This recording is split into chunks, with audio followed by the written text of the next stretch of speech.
আপনারা কখনো বিদেশে রথের সেলিব্রেশন দেখেছেন? আমি আজ আপনাদের কাছে রথযাত্রা দেখাচ্ছি জাপান থেকে। জাপানে রথ খুব সিগনিফিকেন্টলি সেলিব্রেট করা হয়।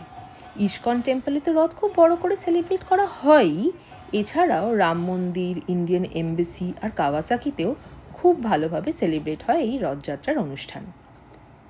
আমি আপনাদের এই অনুষ্ঠান দেখাচ্ছি কাওয়াসাকি থেকেই। ওড়িশা অ্যান্ড বেঙ্গল কমিউনিটি না শুধু, পুরো ইন্ডিয়ান কমিউনিটি পার্টিসিপেট করে এই অনুষ্ঠানে। সাথে সাথে জাপানিজরাও সমান তালে পার্টিসিপেট করেন। প্রেপারেশন শুরু হয়ে যায় আগের দিন থেকে। পুজো এবং ভোগের সব রকম প্রেপারেশন আগের দিন থেকেই স্টার্ট হয়ে যায়।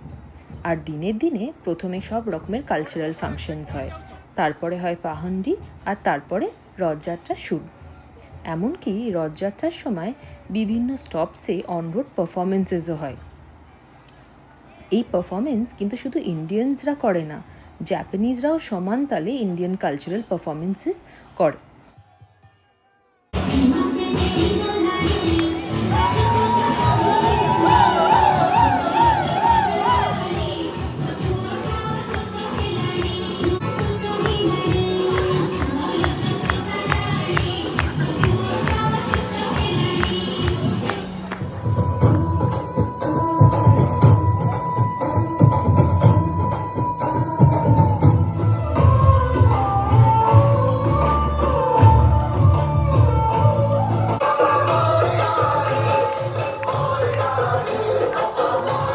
অনুষ্ঠানের শেষে ভোগ বিতরণ করা হয়।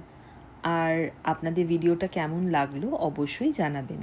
আবার দেখা হবে এরকম জাপানের আবার নতুন কোনো এক্সপিরিয়েন্স নিয়ে।